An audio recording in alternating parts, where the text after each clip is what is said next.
Penguin Random House Audio presents The City Baker's Guide to Country Living by Louise Miller. Read for you by Jorjeana Marie. Chapter 1. September. The night I lit the Emerson Club on fire had been perfect for making meringue. I had been worrying about the humidity all week, but that night, dry, cool air drifted in through an open window. It was the 150th anniversary of the club, and Jameson Whitaker, the club's president, had requested pistachio-baked Alaska for the occasion.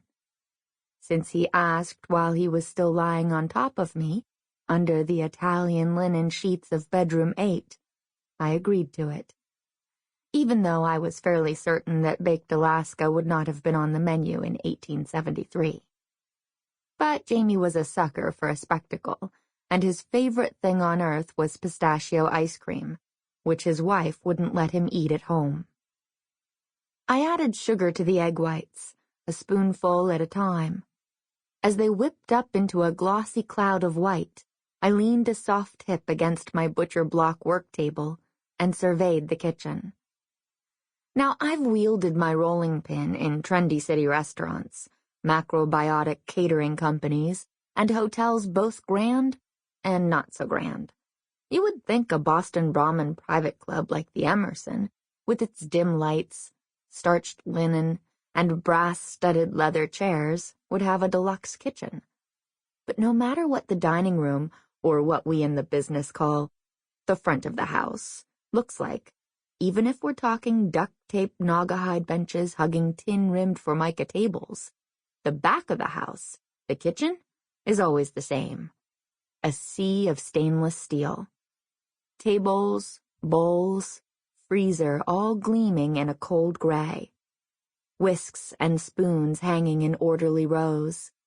A mixer with a hook the size of my arm bent to beat bread dough. It's comforting. No matter how many times I changed jobs, I could always count on the kitchen. The order, the predictability, everything familiar and in its place. I was swirling the last slope of meringue across the layers of ice cream and cake when I heard the champagne corks pop in the neighboring Jefferson room. Glenn, the GM, sprinted into the kitchen. "Almost ready, chef?" I held out my sticky fingers. "Hand me that blowtorch." The blue flame swept across the meringue, leaving a burned trail of sugar in its wake.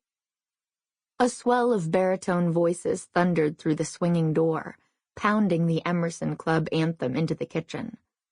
"That's our cue," Glenn said. I ran my fingers through my freshly dyed curls.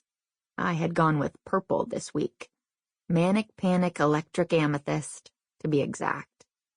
Not historically accurate for a chef in the 19th century, but it's not like I was a guest.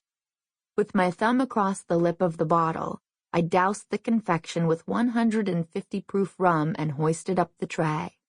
"Light me on fire." Glenn lit a match and carefully set the flame to the pool of rum in the hollowed-out eggshell tucked into the top. In a flash, the flame caught hold and spread across the waves of meringue. Glenn raced in front of me, holding open the doors. I stepped into the room to the last notes of the anthem. The crowd burst into applause. The tray must have weighed 40 pounds. Silver is heavy, and they don't call it pound cake for nothing, never mind the 10 gallons of pistachio ice cream.